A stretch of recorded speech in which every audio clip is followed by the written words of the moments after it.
이제 저희가 조금만 더 있으면 긴팔을 입어야 될 때가 얼마 남지 않았죠. 예, 몇 주만 지나면 이제 추석입니다.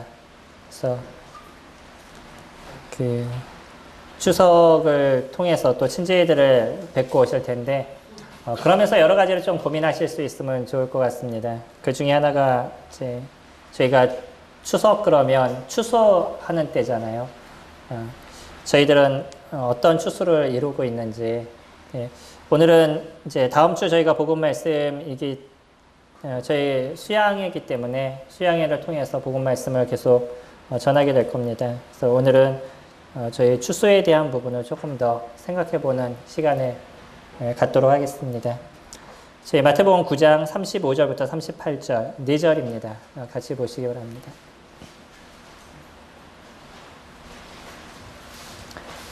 마태복음 9장 35절입니다.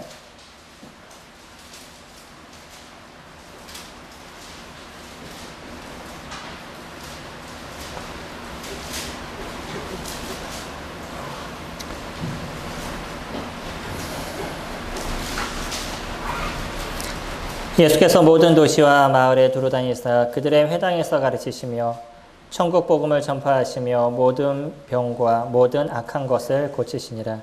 무리를 보시고 불쌍히 여기시니 이는 그들이 목자 없는 양과 같이 고생하며 기진함이라. 이에 제자들에게 이르시되 추수할 것은 많되 일꾼이 없으니 그러므로 추수하는 주인에게 청하여 추수할 일꾼을 보내주소서 하라 하시니라. 저희가 자주 때로는 가끔 이렇게 들었던 메시지라 생각이 됩니다. 주님께서 여러 사람들을 도우시고 또 함께하는 시간을 가지시다 오늘 길거리에 이렇게 쭉 길을 이렇게 다니면서 보셨는데 많은 사람들을 보면서 그들이 고통받고 또 어려움을 당하는 그러한 모습을 실질적으로 이렇게 보시게 되죠. 그러시면서 주님이 하셨던 얘기가 제자들에게 향해서 이런 얘기를 하십니다. 추수할 것은 많되 일꾼이 적으니 그러므로 추수하는 주인에게 청하여 추수한 일꾼을 보내주소서 하라라고 이야기를 하시죠. 지금도 이 땅에는 구원 얻을 많은 사람들이 존재를 하고 있습니다. 저희 친지들뿐만 아니라 또 저희가 둘러보는 많은 사람들이 그들에게 참 복음이 필요하다는 것을 저희들이 알게 되고요. 또 그들을 위해서 우리가 복음을 위해서 무엇인가를 또 준비하고 수고해야 될 필요가 있다라는 것을 저희 마음 가운데 언제나 느끼시리라 생각이 됩니다. 근데 문제는 뭐냐면요. 그것이 마음으로 우리가 끝나기 때문에 추수를 할 수 없는 부분들은 아닌가라는 생각을 가져보게 되죠. 예수님이 이 땅에 오셔서 하셨던 일들이 있습니다. 저희가 35절 보시면 예수께서 모든 도시와 마을에 두루 다니시며 그들의 회당에서 가르치시며 천국 복음을 전파하시며 모든 병과 모든 악한 것을 고치시니라. 주님이 복음을 전하실 때 하셨던 것 중에 하나가 무엇이냐면 병을 고치시는 일들을 이루어 가셨습니다. 이것 때문에 많은 이단들이 발생하죠. 그래서 병 고친다라고 얘기해서 뭐 손으로 이렇게 막 치니까 넘어지면서 으악거리고 그 병들이 다 나았다라고 얘기하는 제가 영상으로 얼마 전에 봤습니다. 대단하더라고요. 근데 꼭 때려야 되나? 그건 잘 모르겠습니다. 성경에서 때렸냐라고 얘기하면 뭐 주님은 그렇게 하신 적이 거의 없으시죠. 때로는 눈을 어루만지시기도 하시고 뭐 그 위에 포개기도 하시고 여러 가지 이제 조금 다른 어떤 행동을 보이시긴 하지만 때리셨냐 아니면 뭐 화를 내면서 소리를 지르셨냐 그런 것은 없는데 왜 그런 것이 등장하는지는 잘 모르겠습니다. 근데 분명한 것은 뭐냐면 예수님께서 이 땅에 계셨을 때 복음과 함께 하셨던 일이 있습니다. 그거는 병을 고치시는 일이셨어요. 거기에는 여러 가지 의미가 있는 거죠. 이 병을 고치시는 일을 통해서 예수 그리스도 그분이 이 땅에 오신 메시아이심을 드러내는 일들을 이루어오셨습니다. 그게 누가복음 4장의 말씀이죠. 이사야에서도 동일하게 얘기하는 것처럼 이 땅에 오실 메시아가 하시는 일이 무엇이냐. 억압받은 자에게 자유를 주시는 것이고요. 눈먼 자의 눈을 낫게 하시고 앉은 뱅이를 일으키시는 그런 역사를 이루시게 되는데 그분이 너희를 위해서 이 땅에 오실 메시아다라고 이사야는 얘기를 하죠. 예수 그리스도는 또 그 말씀을 인용을 하시면서 지금 이것이 너희들에게 이루어졌다라고 얘기를 하십니다. 그러면서 예수 그리스도 그분이 누구심을 표현하시냐면 이 땅에 온 메시아임을, 그러니까 우리를 구원할 구원자이심을 예수님 스스로가 이야기를 하시죠. 이것을 드러내시는 사역이 무엇이었냐면 병을 고치는 일들이었습니다. 그리고 나서요, 예수님이 주님의 나라로 임하시고 나섰을 때 그 제자들도 동일하게 주님을 선포하는 일을 하면서 했던 일이 있습니다. 그 중에 하나도 또 병 고치는 일들이었었어요. 우리가 아는 것처럼 베드로와 요한이 성전에 기도하러 갈 때죠. 기도하러 갈 때 그 앉아있는 안진뱅이를 보면서 했던 얘기가 아주 유명한 얘기가 있죠. 내가 너에게 줄 은과 금은 없지만 내게 있는 것으로 너에게 주노니 곧 나사렛 예수 그리스도의 이름으로 일어나 걸으라 라고 얘기를 하죠. 그러면서 그의 손을 잡아서 일으켰었을 때 그가 진짜 일어났었습니다. 내가 있는 것으로 너에게 준다 이렇게 표현하잖아요. 근데 그에게 갖고 있는 게 무엇이었어요? 예수 그리스도라는 그분의 이름이었습니다. 예수 그리스도 그분이셨던 거죠. 그래서 예수 그리스도 그분이 너를 낫게 하실 거라고 얘기를 하고 있습니다. 이 구원의 역사는 누구를 통해서 이루어져요? 예수 그리스도 그분을 통해서 이루어지는 것이고요. 그게 모든 악을 쫓는 문제에 있고 모든 병을 쫓는 것에 있어서도 누구의 이름으로 그것이 일어나는 것이냐면 예수 그리스도 그분의 이름으로 일어나는 것입니다. 주님은 그 일을 이루셨어요. 그래서 이 땅에 오셔서 그분이 하셨던 것은 많은 돈을 갖고 사람들에게 나눠주는 일은 하지 않았지만 동일하게 주님은 자신에게 있는 것으로 사람들에게 주시는 역할들을 이뤘습니다. 그분이 갖고 있는 것을 주셨어요. 복음과 함께 하는 것이 무엇인지를 생각하시나요? 주님이 천국의 복음을 선포하셨습니다. 처음에 선포하셨던 그 메시지가 무엇이었어요? 회개하라, 천국이 가까웠다라고 얘기를 하죠. 우리의 마음에 있는 이 내가 잘못 살아왔던 삶의 모습들, 하나님을 버렸던 인생의 모습에서 돌이키는 그 회개의 마음이 우리에게 일어나야 되는 것이 구원의 첫째 조건인 것입니다. 그냥 나는 지옥에 안 가요. 그렇게 얘기하는 것은 자신의 믿음이지 성경에서 얘기하는 믿음이 아닌 거예요. 그 믿음은 내가 지금 어떤 존재인지에 대해서 깨닫게 되고 그래서 나에게 누가 필요한지에 대해서 인식하는 것이죠. 그래서 예수 그리스도 그분이 나의 구세주고 나의 영원한 생명을 이루실 그분인 것을 내가 인정하고 이 땅에 오신 예수 그리스도 그분을 마음의 구주로 받아들이는 게 구원의 역사가 일어나는 것이에요. 그래서 이제부터는 내가 누구를 위해서 산다라고 고백하는 것이냐면 예수 그리스도 그분과 함께 살아가겠습니다 라고 고백하는 게 구원이 그 가운데 이루어진 그 은혜인 거죠. 그러면서 무엇이 없어져요? 주님 여기서 얘기하신 게 있죠. 모든 병과 무엇을 고쳐요? 모든 악한 것을 고치셨다라고 얘기합니다. 구원의 역사가 우리 가운데 이루어지면 우리 안에서 무엇이 없어지게 되냐면 악이 없어져 가는 것입니다. 구원은 그런 것입니다. 단순하게 나를 지옥에서 건지는 그것이 아니고요. 나의 삶의 변화가 일어나는 것이에요. 내 안에 그리스도 그분이 살아가시는 것이고 내 안에 있는 그 예수 그리스도 그분이 나의 이 죄된 이 병든 몸에서부터 그것을 바꿔가는 인생을 살게 하시는 것이 그리스도 그분이 우리 가운데 이루신 구원의 역사이신 거예요. 주님을 믿었는데 예전의 삶과 하나도 변함이 없어요. 우리가 그런 사람을 갖고 주님을 믿었다라고 얘기하지 않습니다. 구원은 악이 거기서 물러나는 것이에요. 우리들 안에 있는 죄가 거기서부터 벗어나는 역할들을 이뤄가는 것입니다. 죄에 묶여서 살아갔던 그런 인생에서부터 거기서부터 놓여지는 인생을 살아가는 것이 그것을 구원이라고 얘기하는 거예요. 예수 그리스도 그분이 이 땅에 오셔서 하셨던 일들이 그것이었습니다. 많은 사람들이 주님을 쫓았어요. 우리 저번에 교제했던 거 기억하시나요? 오병이어 때 예수님께서 보리떡 5개하고 물고기 2마리로 5,000명을 먹이셨습니다. 그와 같은 놀라운 역사를 이루시고 났는데 그 이후에 많은 사람들이 예수 그리스도를 쫓았어요. 그러나 예수 그리스도 그분이 누구신지 실질적인 것을 그들에게 얘기했었을 때 많은 사람들이 예수님을 떠났습니다. 예수님 그분이 너희들을 위해서 죽으실 분인 것에 대해서 얘기하고요. 그들의 영혼을 위해서 이 땅에 오신 메시아임에 대해서 선포했었을 때 그 얘기를 들었던 사람들이 이제 내 이 땅에서의 유익, 먹고 사는 것에 대한 그 해결점, 아니면 로마의 그 압제에서부터 벗어날 것, 그것만을 생각하다 그 문제가 아니라는 걸 생각하니까 예수 그리스도에부터 떠나는 일들을 저희들이 보게 되죠. 그들에게서 중심은 예수 그리스도 그분이 아니었어요. 누가 중심이에요? 자신들이 중심이었던 겁니다. 내가 중심인 거예요. 내가 사는 것이 중심이고 내가 지금 이 환경에서 벗어나는 것이 그들에게 있어서는 중심이었습니다. 구원은 누가 중심인 거예요? 예수 그리스도 그분이 중심인 것입니다. 우리가 살아가는 삶에서 그리스도 그분이 우리에게 중심이 되는 인생을 살아가는 것, 그것이 구원이 이루어진 사람들의 모습이다라고 얘기를 해요. 주님이 이 땅에서 하셨던 일이 그런 것이었었어요. 악을 내어 쫓는 일을 이루신 것. 우리 가운데 구원이 이루셨나요? 우리 안에 이루어진 구원이 나로 하여금 내 안에 있는 죄를 벗어나게 하는 삶을 살아가게 하시나요? 내가 그와 같은 날마다의 싸움을 이뤄가는 삶을 살아가시나요? 그게 구원받은 사람들의 증거인 겁니다. 이 악에서부터 벗어나기 위해서 끊임없이 죄와 싸워가는 삶을 살아가는 것이 믿음 속에 살아가는 사람들의 모습이라는 거예요. 그런 것이 우리에게 일어나지 않는다 그러면 우리가 믿음과 믿지 않는 사람들의 차이가 무엇이겠어요?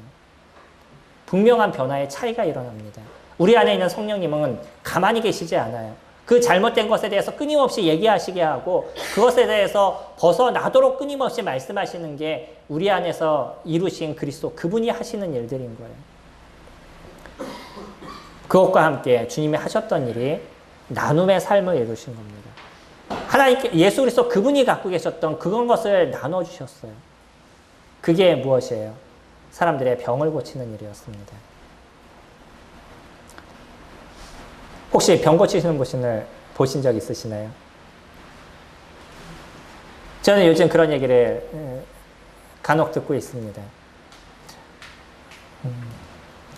이분은 그렇다고 해서 이곳에 계시면서 그 감기가 걸렸는데 아니면은 병이 걸렸는데 병원을 안 가시거나 그러지 않으셔요. 동일하게 그분이 병이 걸렸었을 때 병원에 가시고 그러십니다. 근데 그분이 섬기러 가는 그런 나라가 있어요. 그곳에는 의술이 발달되지 않습니다. 그곳에서는 많은 사람들이 이분 앞에 나와서 나의 병을 고쳐주세요 라고 나오셔요. 그분이 할 수 있는 일이 무엇이겠어요? 그들을 위해서 기도하시는 겁니다. 내가 당신을 고쳐줄 수 있습니다. 그런 게 아니고요. 내가 할 수 있는 게 뭐냐면 당신을 위해서 기도해 주는 겁니다 라고 기도하시는데 많은 사람들의 병이 나요. 실질적으로요. 조심하셔야 됩니다. 제가 말씀드리는 그 말씀의 의미를 잘 기억하셔야 돼요. 우리도 특별한 역사가 우리에게 특별한 뭔가가 있으면 내가 병을 고칠 수 있겠다 이런 게 아닙니다. 그분이 주님을 드러내는 삶을 살기로 원할 때 또 그와 같은 의술이 발달되지 않은 곳에선 하나님께서 그런 역사를 이루어 가신다는 거예요. 성도님들 믿으시나요? 우리에게 일어나는 역사인 겁니다. 지금 이 시대에 우리는 하나님의 역사를 잘 경험하지 못해요. 그런 하나님의 역사를 잘 경험하지 못하면서 우리들의 그 믿음은 계속적으로 떨어져 가고 있어요. 왜 그런지 아시나요? 하나님을 위해서 살아가는 삶의 모습들이 없기 때문인 거예요. 나를 위해서는 무엇인가를 열심히 해요. 열심히 공부도 하고요. 열심히 무엇인가 헬스도 하고 무엇인가 열심히 노력도 해요. 주님을 위해서 무엇을 노력하시나요? 주님을 위해서 우리가 하는 일은 무엇인가요? 그런 일들이 없는데 어떻게 하나님의 역사가 우리 가운데 드러날 수 있겠어요? 그분이 하시는 일은 그런 겁니다. 복음을 위해서 무엇을 할 거라 그것을 위해서 노력하시고요. 그것을 위해서 수고하셔요. 아주 예전부터 그분이 하셨던 일이 무엇이냐면 그냥 가서 그 어려운 사람을 돕는 역할을 하셨어요. 처음부터 가서 그분들에게 기도하고 뭐 그들의 병을 낫게 하고 그런 일을 하신 게 아니고요. 처음부터 가서 자신이 갖고 있는 돈을 갖고 그들의 어려운 사람들에게 그것을 나눠주는 일들이 일었어요. 내가 이것을 주니까 당신 나한테 와서 복음 들어? 이러지 않으셨습니다. 그냥 나눠주는 역할을 하셨어요. 그것을 지금 10여 년 동안 십몇 년 동안 계속하고 계셔요. 그랬더니요. 오랜 시간이 지났더니 그들 스스로가 와서 뭐라고 얘기하냐면 우리에게 복음을 전해주세요. 이렇게 얘기를 해요. 차이의 문제가 무엇인지 아시나요? 많은 사람들은 복음을 전할 때 선교를 가서 내가 복음을 전할 테니까 당신 와서 여기서 음식을 먹어요. 이렇게 얘기를 하는 거예요. 내가 음식을 차려놨으니까 이거 먹고 복음 들어요. 이렇게 얘기를 하는 거예요. 어디에 중심이 있는 거예요? 메시지를 전하고 싶어 하는 게 그것이 중심인 거예요. 이분은 무엇이 중심인 거냐면 그냥 그 사람은 불쌍히 여기고 그 사람을 도와주는 게 역할인 거예요. 주님이 하셨을 때 그들의 병을 고쳐주고 나서 먼저 하셨던 것이 있어요. 그들의 병을 먼저 고쳐줬어요. 그리고 나서 그들 스스로가 결정하게 했습니다. 그 일을 하신 분이 누군지 그들이 깨닫게 하기 원했던 것이 주님이 하셨던 일이에요. 이분은 그냥 자신이 갖고 있었던 물질을 나눴었어요. 그리고 나서 당신 이거 내가 나눠주니까 교회에 오세요. 이렇게 얘기하지 않았습니다. 이런 어떠한 목적이 거기에 숨겨져 있으면 사람들은 절대 교회에 오질 않아요. 그리고 교회에 오는 목적도 무엇이냐면 돈을 받기 위해서 와요. 그거는 아무런 의미가 없습니다. 물질을, 이 구제의 사역을 그렇게 하는 것이 아니에요. 이 구제의 모습은 그냥 있는 그대로를 그 사람을 불쌍히 여길 수 있는 그런 마음인 겁니다. 그래서 그 사람들에게 진짜 나눠주고 그 사람이 어려움을 갖다 채워주고 싶어하는 그런 마음에서 시작이 되어야 된다는 거예요. 혹시 그 사람이 그것을 갖고선 다른 것을 쓰거나 어쩌다 할지라도 그냥 그 사람에게 맡겨주는 거예요. 단순하게 그 사람이 어려움을 봤었을 때 그 어려움을 채워주는 일을 이루는 것, 그것이 구제인 거지. 주님이 하셨던 병고침도 그런 것이었습니다. 그 사람들의 필요를 채워주는 일들을 이루었었어요. 복음에 대한, 우리가 복음을 전하고 전도의 사역을 이루는 데 있어서 무엇인가가 거꾸로 되어져 있어요. 제가 요즘 그런 것에 대해서 고민을 많이 하고 있습니다. 그 사람이 오면 내가 돈을 줄게. 내가 그러면 도와줄게. 뭐 이런 생각을 제가 많이 갖고 있는 것 같아요. 그것이 아니라는 거예요. 주님이 하셨던 일도 그렇게 하지 않으셨습니다. 그냥 그 사람 그 자체를 불쌍히 여기신 거예요. 예수 그리스도 그분이 이 땅에 왜 오셨죠? 단순합니다. 우리를 위해서 오셨어요. 내가 너희를 위해서 할 테니까 너희는 나에게 뭘 줘? 그런 것이 아니셨죠. 그냥 우리를 구원하시기 위해서 오셨던 게 예수 그리스도 그분이 이 땅에 오셔서 이 땅에 오신 가장 큰 목적인 것이에요. 우리가 추수꾼이 되고 싶으시나요? 복음을 전하는 전도자가 되고 싶나요? 어떤 크리스찬들이 나는 복음의 전도자가 되고 싶습니다. 아니면 나는 나를 통해서 구원의 역사가 일어나기를 원합니다. 라고 얘기하지 않는 크리스찬들은 없다라고 생각합니다. 만약에 예수 그리스도를 믿었다라는 사람이 거기에 대한 관심이 전혀 없다 그러면 그 사람은 아마 주님을 믿지 않은 사람일 것이에요. 어떤 사람이든 그 마음 가운데 복음을 위해서 살고자 하는 마음이 있을 거예요. 그것이 지금 세상의 재리에 대해 가려 있다든지 아니면 내가 살아가는 삶의 모습에 있어서 그것이 마음에 크게 드러나지 않는다든지 뭐 그런다 할지라도 믿는 크리스찬들이라면 누구든지 이 추수꾼의 삶을 살고 싶어 하는 게 모든 크리스찬들의 삶의 모습이라고 생각이 됩니다.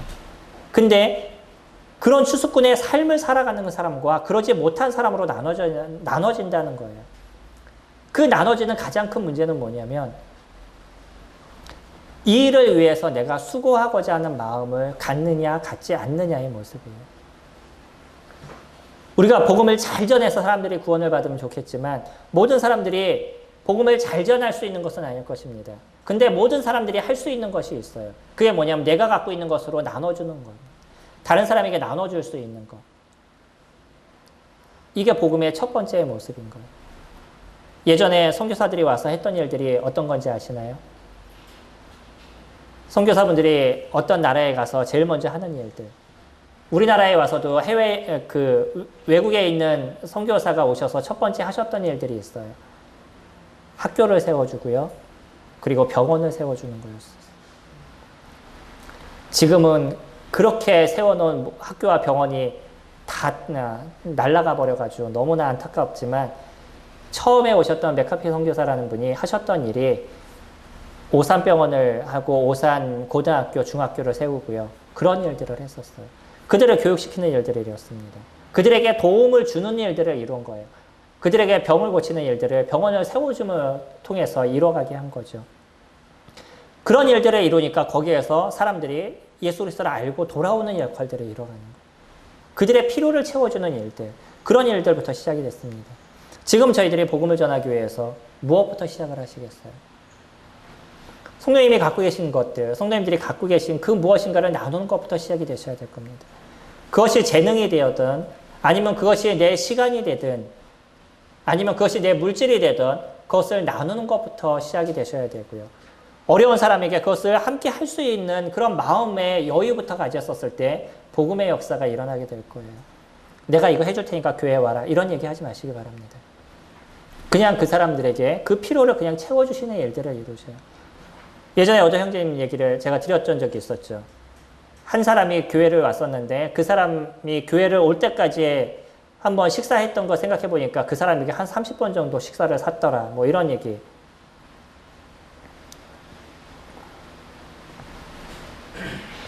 그냥 그 사람에게 위로자가 되기 위해서 같이 앉아서 얘기해주고 이런 많은 시간들을 가다 보니까 그 사람이 주님 앞에 주님의 메시지를 듣고 싶은 마음으로 열리게 되는 거예요. 우리는 모두가 입술을 열어가지고 복음을 잘 전할 수 있는 사람은 될 수 없지만 그러나 분명한 거는 무엇이냐면 우리는 누구든지 주님을 드러낼 수 있는 삶을 사실 수 있다는 것이에요. 내 주위에 있는 사람들에게 그러한 도움의 역할들을 이뤄갈 수 있는 일들은 모든 성도님들이 하실 수 있는 일들이에요. 그런 일들이 이루어지게 됐었을 때 구원의 역사는 교회 가운데 만들어져 나가는 거예요. 이것이 성경적인 복음의 역사였었습니다. 초대교회의 모습은 처음부터 마음이 가난했던 그런 사람들이 있었어요. 그들은 올 메시아를 기다리고 있는 사람들이 있었습니다.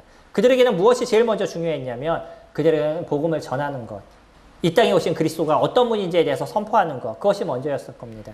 시간이 지나면서 저희들이 보면 알 수 있는 거는요. 이들이 그들을 위해서 수고하고 노력하고 헌신했던 모습들을 저희들이 볼 수가 있어요.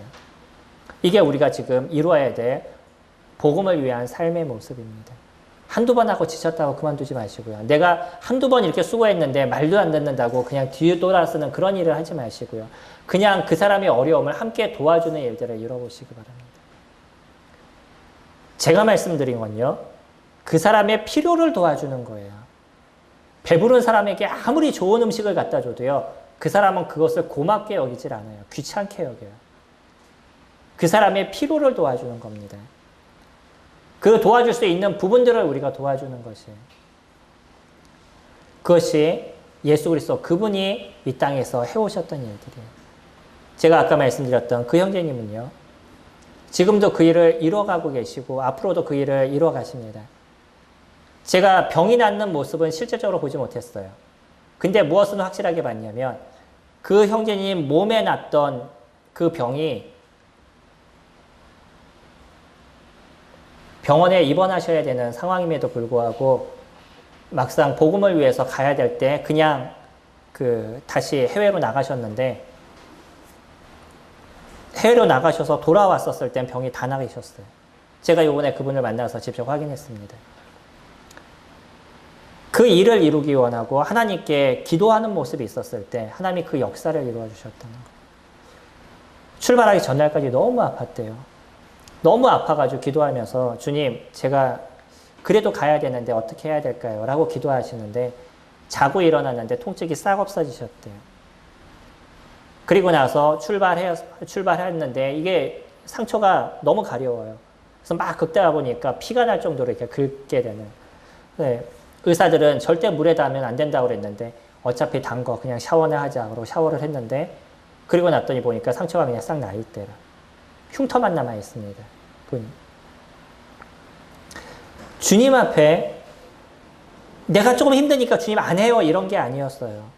그분이 기도할 때 그런 얘기 하시더라. 몸이 너무 아플 때 주님 이렇게 아프니까 제가 이제 가지 말아야 되지 않을까요? 라는 기도가 아니라 주님 이렇게 아픈데 제가 그래도 가야 되는데 어떡할까요? 그런 기도를 하셨다는 거예요. 그때 주님께서 역사하신다는 거예요. 우리들의 삶의 역사가 어디서 나타나나요? 내가 하기 힘들고 그냥 귀찮으니까 주님 이거 해주세요. 그런 속에서 절대 주님의 역사가 일어나지 않습니다. 하나님의 역사는요. 하나님을 위해서 내가 무엇인가를 포기하고자 하는 그런 마음이 있을 때 일어나는 것이에요. 많은 사람들이 직장을 위해서 기도하고 내가 이 직장에 좋은 데를 들어가면 주님을 잘 섬기겠습니다 라고 얘기하는 그런 기도는 절대 이루어지지 않을 겁니다. 기도는요. 내가 거기 들어가지 못해도 제가 주님을 섬기겠습니다 라는 기도 속에서 만들어져 가는 거예요. 주님이 나에게 합당한 직장을 주셨으면 좋겠는데 그러지 못해도 제가 주님을 섬기는데 변함이 없습니다 라는 기도 속에서 만들어져 가는 것이지 하나님과 딜하는 가운데서 일어나는 기도는 절대 이루어지지 않습니다. 그거는 자신을 위한 기도인 거예요. 그런 사람들에게 좋은 직장 주면요. 편해서 주님 안 섬겨요. 시간 나면 여행 다니고 복음이 그렇게 단순한 것이 아닙니다. 우리들의 삶에 일어날 때 이 복음의 역사가 그렇게 쉽게 이루어져가는 것이 아니에요. 내가 진짜 하나님을 붙잡는 그런 역사 속에서 만들어져가는 것이고, 내가 어떠한 어려움이 있어도 주님 그 길을 가겠습니다라는 그런 고백 속에서 만들어져가는 게 구원과 복음의 역사인 것이에요. 내 거를 포기해 보신 적 있으시나요?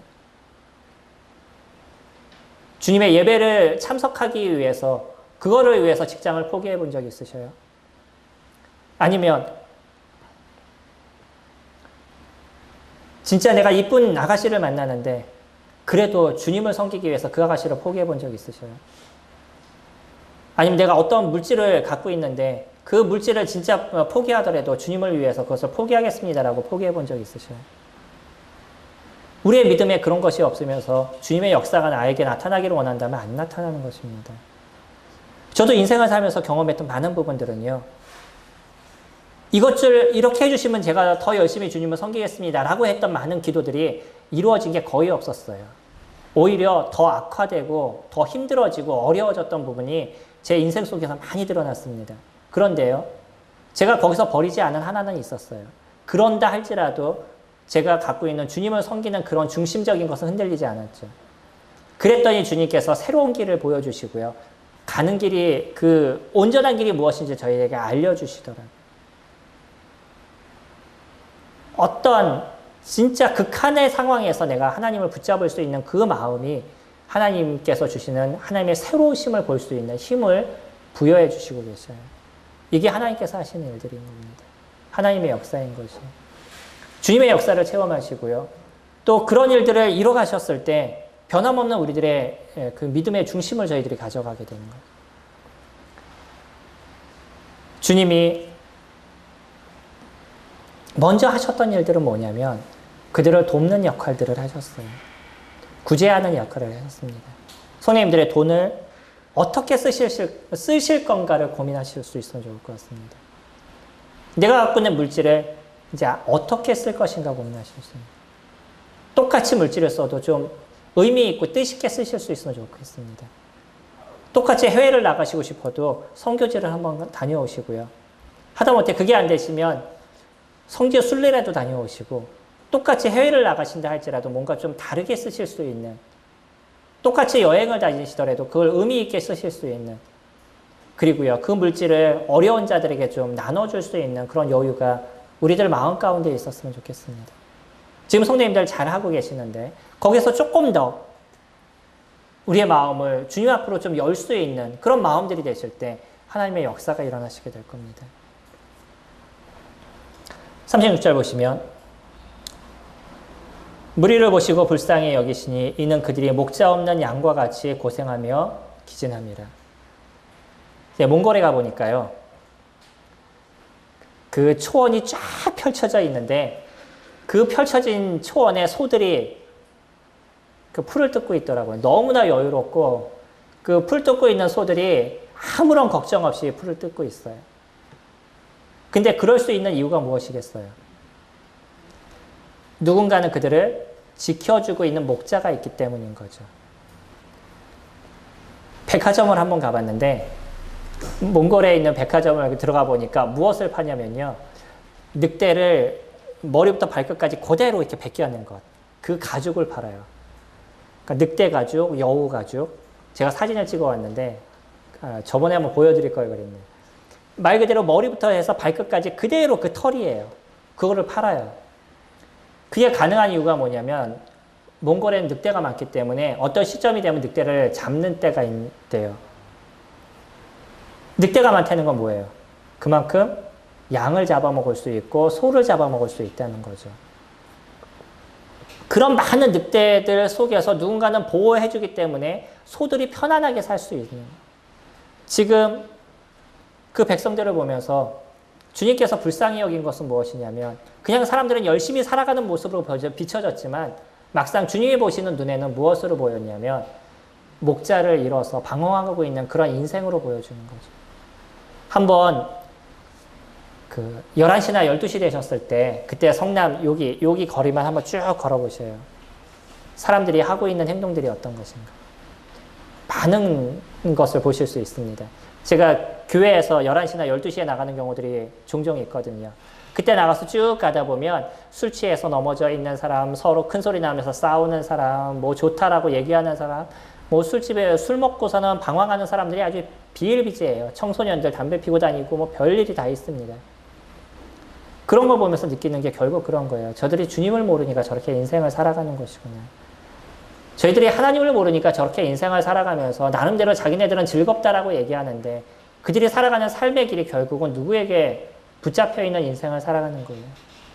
사단에게 붙잡혀 있는 인생을 살아가게 되는 거예요. 혹시 그 중에 크리스찬들이 있나요?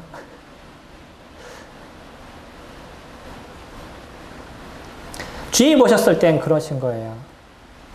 그렇게 살아가는 인생들을 보는데 그 인생들이 불쌍해 보이시는 거죠. 이게 주님의 마음이십니다. 아까도 얘기하실 때 예수 그리스도 그분이 이 땅에 오신 오직 하나의 목적이 무엇이었어요? 이유가 무엇이었어요? 인생이 불쌍했기 때문이에요. 주님이 십자가에서 죽지 아니하시면 그 죄에 대한 해결을 이루시지 않으시면 우리들이 그냥 그대로 이 죄의 노예 속에서 살아가다 그대로 지옥의 형벌을 받아야 될 그런 존재이기 때문에 본인을 희생하지 아니하시면 본인이 대신 우리들의 죄가를 짊어지지 않으시면 이와 같은 역사들이 일어날 수 없다는 것에 대해서 그분은 절실하게 아시기 때문에 그냥 우리를 불쌍히 여기셔서 자신의 목숨을 드리시기 위해서 이 땅에 오신 것이 예수 그리스도 그분이신 거죠. 우리가 다른 사람을 위해서 살아가는 삶이요. 단순한 겁니다. 내가 너를 위해서 이렇게 수고하니까 너는 나를 위해서 이걸 해줘. 이런 게 아니에요. 이 두 가지의 모습이었었어요. 주님이 하셨던 것. 그냥 인생을 불쌍히 여기신 거죠. 그리고 나서 그들에게 무엇인가를 도와줄 것, 그들에게 진짜 필요한 것을 돕는 그런 구제의 사역을 이루셨던 게 주님이 하셨던 일들. 그리고 그 열린 마음에 결국은 무엇을 전하신 거예요? 천국 복음을 전하신 거죠. 진짜 중요한 것, 그것을 전하신 거예요. 이 사람들이 천국 복음을 아직 이해하지 못했었을 땐 하나님이 왜 이 땅에서 하나님이 왜 필요한지를 알게 하기 위해서 구제의 사역을 이루시는 거죠. 이 구제는 그 사람을 도와줌으로 인해서 그 마음 가운데 누군가는 그를 위해서 마음을 쓰고 있다는 것을 알려주는 거죠. 누군가는 그 사람을 돕는 사람이 있다는 것을 알게 되는 거예요. 그때 이런 일들을 이루는 것이 누구냐면 하나님께서 이루시는 것을 알려주시는 거예요. 그의 마음 가운데 예수 그리스도가 필요하다는 것을 알려주는 거죠. 그때 구원의 역사들이 일어나게 됩니다. 우리가 추수꾼이 되기 위해선 이 두 가지가 절실하게 필요할 것입니다. 진짜 영혼들을 있는 그대로 불쌍히 여기는 그런 마음인 거예요. 사람들을 불쌍히 여길 수 있는 마음. 사단의 종료로 해서 인생을 살아가고 있는 그들의 모습들. 그래서 그들의 고통과 아픔과 같이 하기 위해서 내가 갖고 있는 것을 같이 나눌 수 있는 것. 재능이 있으면 재능을 나눠주시기 바랍니다. 또 물질이 있으면 물질을 나눠주셔요. 요즘 젊은 청년들은 많은 재능들을 갖고 있어요. 그런 재능을 갖고 주님 앞에 쓸 수 있는 것이 너무나 많습니다. 그 재능이 그냥 주어진 것이 아니에요. 주님을 위해서 쓰라고 주님께서 주신 것입니다. 요즘은 대학을 안 나온 사람들이 거의 없을 정도로 타 대학을 다녀요. 거기서 배울 수 있는 게 뭐예요? 그것을 갖고 무엇을 하라는 거예요? 주님을 위해서 쓰라는 것이 아닌가요? 그것을 통해서 그냥 열심히 너 먹고 살아라 그렇게 얘기하지 않으신다는 거잖아요. 우리가 갖고 있는 재능이 무엇이든 그것을 위해서 주님 앞에 쓸 수 있는 게 너무나 많습니다. 그런 일들이 우리 가운데 이루어졌을 때 구원의 역사가 이루어지는 거예요. 주님은요. 그래서 38절에 이와 같이 얘기하시죠. 그러므로 추수하는 주인에게 청하여 추수할 일꾼을 보내주소서 하라. 제자들을 향해서 그렇게 얘기하셔요. 주인에게 얘기해서 추수할 일꾼을 좀 많이 보내주세요 라고 너희가 기도 좀 해라 라고 얘기하십니다. 근데 10절에 가서는요. 10장에 가시면 제자들을 부르시는 주님의 모습을 얘기하시죠. 12제자를 세우신 걸 얘기를 하시죠. 주님 친히 그 추수할 일꾼을 세우셨어요. 누구였죠? 12명의 제자들을 세웠습니다. 그래서 그 일을 이룰 수 있도록 예수 그리스도 그분이 친히 그 일을 이루셨죠. 이거는요.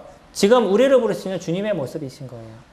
이사야에게 주님께서 얘기하신 게 누가 나를 위해서 갈 거라고 얘기하셨죠. 그때 이사야가 제가 가겠습니다라고 고백을 합니다. 예수 그리스도 그분도 지금 우리를 향해서 얘기하고 계시는 거죠. 누가 나를 위해서 추수하겠느냐라고 저희들을 향해서 부르시고 계시는 거예요. 그때 여기 계신 성도님들이 제가 가겠습니다라는 고백. 그래서 그 일에 함께 동참하고자 하는 마음을 가지실 때 주님이 저희들을 쓰시게 된다는 거예요. 저희들의 영혼을 불쌍히 여길 수 있는 마음. 그리고 그것을 통해서 나의 것을 나누고자 하는 그런 심령들. 이런 일들이 이루어지게 되면요. 그들이 복음을 듣고자 하는 마음은 자연스럽게 열리게 되는 거예요. 먼저 복음을 전하려고 노력하지 마셔요. 그분의 마음을 여는데 그분을 그냥 있는 그대로로 불쌍히 여길 수 있는 그런 마음을 가지실 수 있으면 좋겠습니다. 제가 예전에 그 캠프에서 이제 복음을 전했었어요. 거기에 복음을 들었던 여주교회 어떤 여학생이 있었었는데 그 여학생이 집에 가서 한 얘기가 뭐냐면 아빠한테 아빠 주님 안 믿으면 지옥에 가요. 그리고 아빠를 끌고 교회를 나갔어요. 근데 지금은 그 아빠도 주님을 믿으시고요. 그 가족이 다 믿는 가정이다라고 얘기해요. 제가 여주를 갔는데 너무 이게 그 감사가 되더라고요. 그러면서 저를 보면서 그 자매님이 그런 얘기를 하셨어요. 그때 얘가 우리 아이가 그렇게 복음을 듣고 그리고 아빠를 데리고 와서 아빠도 지금 주님을 믿었습니다. 아빠에 대한 진짜 안타까운 마음이 아이가 있었잖아요. 그러니까 그 아이가 입술을 열어서 진짜 아빠 안 믿으면 지옥 가요 라는 얘기를 할 수 있었던 거죠. 우리들 마음이 무엇이죠? 그냥 가정에서 편하게 지내고 싶으시나요? 그냥 조용하게 지내면 그것이 좋은 거라고 생각하시나요? 진짜 그분을 사랑하시나요? 내 근처에 있는 분들을. 그럼 우리들의 입술을 어떻게 여셔야 되겠어요? 그럼 우리가 어떠한 수고와 어떤 마음을 가지셔야 돼요? 우리 마음에 불쌍한 마음을 가지시고요. 진짜 그 영혼을 불쌍히 여길 수 있는 마음을 가지시고 그것을 통해서 그분을 섬길 수 있는 그러한 일들을 이루어 가시면 구원의 역사가 우리들 가운데 일어나게 될 것입니다. 두 가지요. 무엇이요? 구제와 불쌍히 여기는 마음.